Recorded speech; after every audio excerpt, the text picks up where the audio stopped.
Dans le cadre de la compétence MSOST2, c'est-à-dire utiliser une modélisation, comme vous pouvez voir ici, on va se préparer à un exercice qui consistera à réaliser, par exemple, une petite pergola qui contribuera à- à notre travail sur la maison EcoHabitat. Voilà une petite pergola.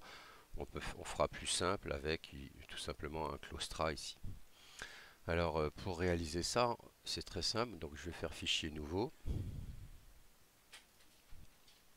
Donc quand on démarre SketchUp, on a notre petit bonhomme. Donc on va le conserver. Alors il est évident qu'il faut avoir vu les tutos 2 pour comprendre un peu tous ces éléments. Donc je vais déplacer mon petit bonhomme, je vais le mettre à côté et parce que je dois garder mon repère libre. Je vais démarrer sur mon repère. Pour faire ça, je vais vous montrer comment on peut faire ce, ce travail, mais on pourrait le faire aussi autrement. Alors là, je vais déterminer une surface au sol. En bas à droite de mon écran ici, j'ai les dimensions. Donc par exemple, je vais prendre une pergola qui va faire 2 mètres. Alors avec la virgule du pavé alphabétique, 2 mètres 30 par exemple, et par 3 mètres 20, on sépare les deux valeurs par un point virgule, par 3 mètres 20 par exemple. Entrée, voilà. Pour créer le volume, j'ai utilisé les boutons pousser tirer. Et là en hauteur, bon bah voilà, on a notre petit bonhomme, on peut décider, voilà, bah, alors on peut mettre 2 mètres 30, 2 virgule du pavé alphabétique, 2 mètres 30, et voilà, il se met en place tout seul. Donc ça c'est très simple. En fait, je vais creuser des volumes dans, ce, dans cette masse. Alors, je vais créer un rectangle. Alors nous, là, vous voyez, ça va faire la dimension. On va avoir la dimension des pieds qui vont se dessiner. On va faire ça à l'œil. On ne mesure pas. On fait ça à l'œil. C'est pas notre intérêt, c'est pas de faire quelque chose avec des mesures exactes. Et là, je vais tout simplement pousser tirer jusqu'à sur ce que voilà, qui est marqué sur la face.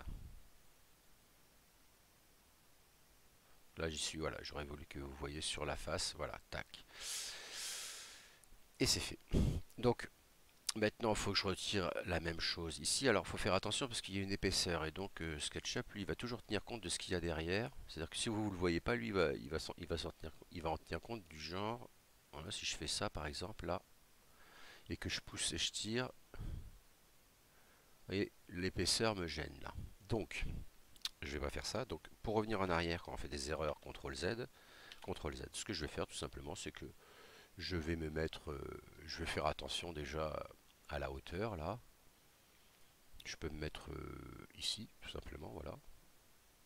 Hop, je le fais à peu près. J'ai pas besoin de faire quelque chose de précis au niveau de la taille des pieds. Je peux faire à l'œil, c'est pas gênant. Au contraire, ça nous apprend à voir les dimensions comme ça. Et on va pousser sur la face et je clique. Et voilà. On fait pareil de l'autre côté. À peu près, à vue d'œil. Hop, c'est bien ça. Je clique, pousser. On reste cliqué ou pas d'ailleurs sur la face et je clique. Et voilà. Vous voyez, c'est très simple. Alors, pour le claustrat, il faudrait faire en fait des petits rectangles ici qu'on va pousser tirer. Alors, on va mettre une barre d'outils qu'on va afficher à l'aide de la barre d'outils qui est très pratique quand on travaille sur des formes géométriques. C'est la barre d'outils U. Voilà. Je ferme. C'est-à-dire si je prends la vue du dessus, il me la met bien droit, voilà, face à mon écran. Et là, je peux tracer un rectangle fin. Alors, vous allez voir le problème qu'on va rencontrer. Je trace mon rectangle fin. Et avant de le pousser tirer, je vais le reproduire un certain nombre de fois par copier-coller. Mais pour le reproduire, il faut que je le sélectionne. Et si je le sélectionne comme ça, CTRL-C pour le copier, CTRL-V pour le coller. Vous voyez, il a en bas là, il a aussi sélectionné ce qui se trouvait en dessous de ce rectangle. Donc je fais un CTRL-Z. Il a aussi sélectionné, bah voilà, on voit ce qui est sélectionné, les pieds là. Alors, pour éviter ça, j'étais en vue de dessus. Ce que je vais faire, je vais me mettre en vue de dessous, qui va se trouver, elle est où la vue de dessous? Elle est où, Si ça c'est la vue de dessus, j'ai pas tellement la vue de dessous là, ça m'étonne. Hop, hop, hop, hop. Donc j'ai pas la vue de dessous, exact.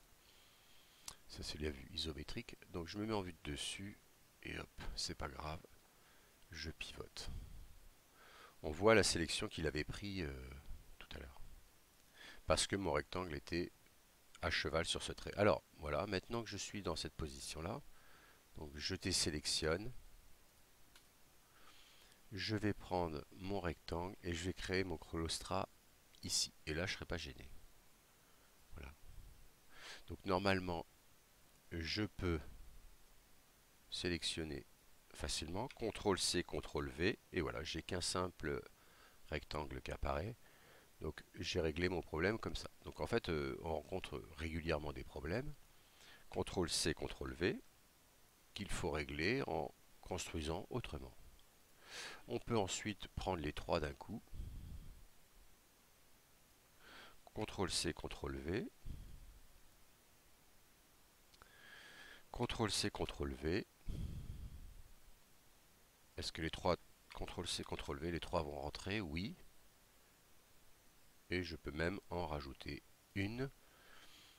Je désélectionne ici en cliquant à côté. Je reprends ça. Alors attention, non c'est bon. CTRL C, CTRL V. Et je me le pose ici. Et voilà. Donc ensuite il faut pousser, tirer. Donc on va zoomer. Il ne faut pas se perdre. Là, c'est ici. Il faut pousser, tirer sur cette partie-là. Alors, cliquez, je pousse. Et normalement, non, là je ne l'ai pas eu.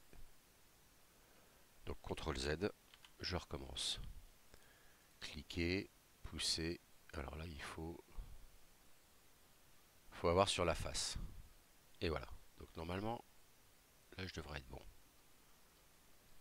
Non, on voit que c'est carrément pas bon. CTRL Z et CTRL Z pour revenir à la base. Donc je zoome à la rigueur un peu plus. Pousser. Voilà, sur la face et là c'est bon. Et quand j'ai fait ça, je dézoome. Et il y a, un outil, enfin pas un outil, une chose à savoir, c'est que quand on vient de faire un pousser-tirer, si on double-clique en gardant le même outil, il reproduit la même chose. Donc double-clic et il reproduit l'action qu'il vient de faire avant. Et alors ça c'est très pratique. Et c'est bon à savoir. Et voilà, notre claustrat est terminé. Alors là, il y a eu une petite erreur. Donc on va le faire plusieurs fois. On va voir ce que ça donne. CTRL Z, erreur. Donc je vais cliquer, je vais prendre ça. Je vais essayer de le pousser quand même, parce que j'avais fait une erreur, je n'avais pas vu. Non, il prend tout. CTRL Z.